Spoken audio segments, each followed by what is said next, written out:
எல்லாருக்கும் வணக்கம். 7 கடல் 7 மலை அப்படிங்கிற பற்றிய ட்ரெய்லர் வந்து ரிலீஸ் ஆகிருக்கு நேற்று. அதனுடைய ராம் அவர்களுடைய படமாகிய இந்த திரைப்படத்துடைய ட்ரெய்லர் வந்து முதல்ல நம்ம பார்க்குறோம். பார்த்த பிறகு அதோடைய ரியாக்ஷன், அதுக்கப்புறம் அதை பற்றிய ரிவ்யூ வந்து பார்க்கலாம். நான் பல முறை சொல்லியிருக்கேன், நமக்கு ரியாக்ஷன் பயங்கரமாக வராது, ஆனால் ரிவ்யூ ஓரளவுக்கு வரும். அதனால தப்பாக நினச்சிக்காதீங்க.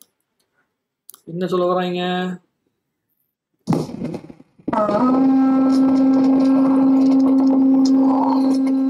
ஒரு தீபாவளி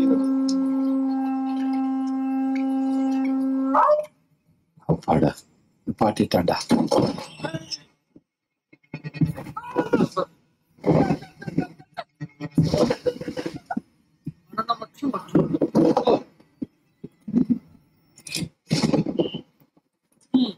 மாமழை போற்றுதும் சொல்றான்.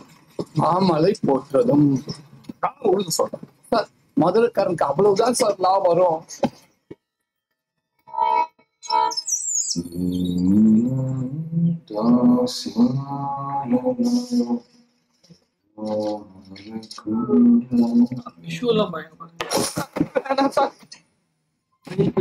அது கால இசை குரல் அறல் இசை குரல் அறல் கடிகை கருப்பு கடிகை மனவையவை மனவையவை கடிகை கடிகை கடிகை கடிகை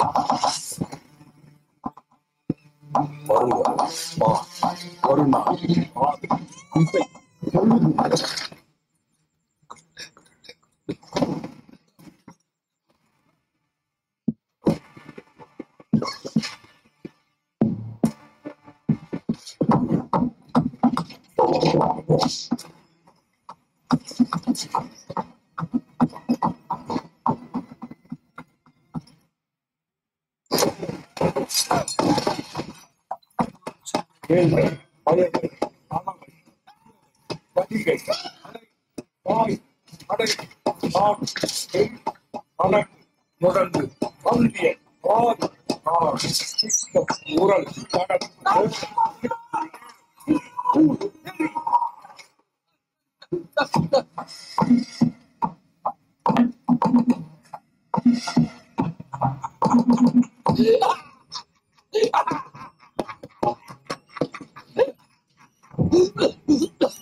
இப்ப எலிக்குள்ளதான் நிவின் பாலியோட உயிர் இருக்குமோ?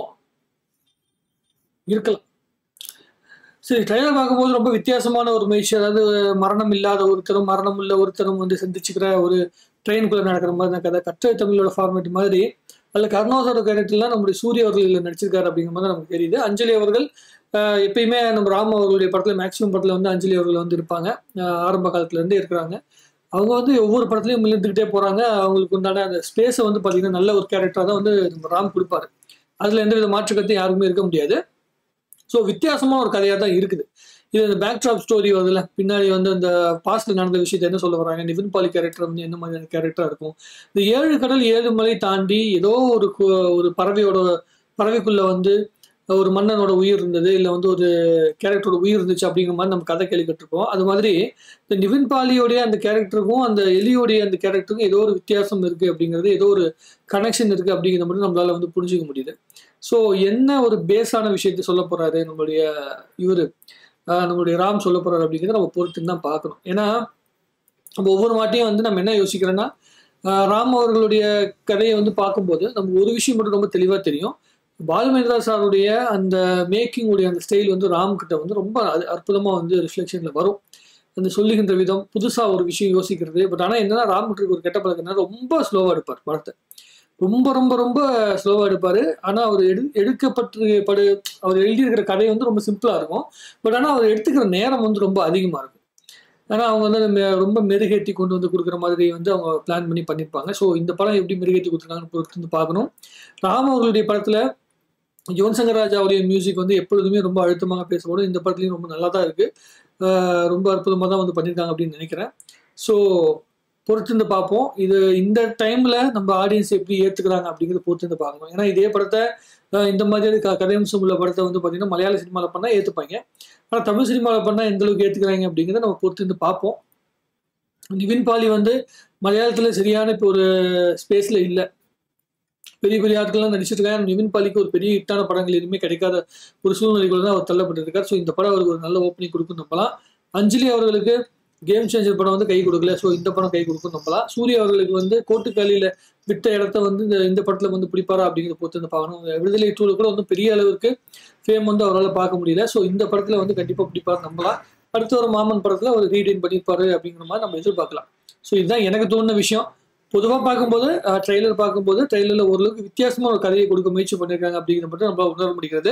ராமோட ஸ்டைல்ல ராம் வந்து மற்ற இயக்குநர்கள் மாதிரி இல்லாம தன்னோட ஸ்டைல்ல இருந்து மாறாமே இந்த படத்தை கொடுத்தாருனாலே போதும். ஏன்னா அவருக்கு இந்த ஸ்டைல் தான் வரும் அப்படின்னா அந்த ஸ்டைல தெளிவா பண்ணாலே போதும். கண்டிப்பா படம் வந்து பெரிய கலெக்ஷன் எடுக்குது அப்படிங்கிற விஷயத்தை தாண்டி ஒரு நல்ல திரைப்படத்தை பார்த்தோம் அப்படிங்கிற ஃபீலிங் கிடைச்சா கூட போதும் அப்படிங்கிறதா என்னுடைய பாயிண்ட் ஆஃப் வியூ, நான் புரிஞ்சுக்கிட்ட விஷயம். உங்களுடைய கருத்துக்கள் எது வந்தாலும் சரி கமெண்ட்ல போடுங்க. நீங்க என்ன எதிர்பார்க்குறீங்க அப்படிங்கிற விஷயத்தையும் கமெண்ட் எழுதுங்க. நம்ம மறுபடியும் நிறைய பேசுவோம். சரிங்களா? நன்றி, வணக்கம். வாழ்க தமிழ்நாடு, வளர்க தமிழ் சினிமா.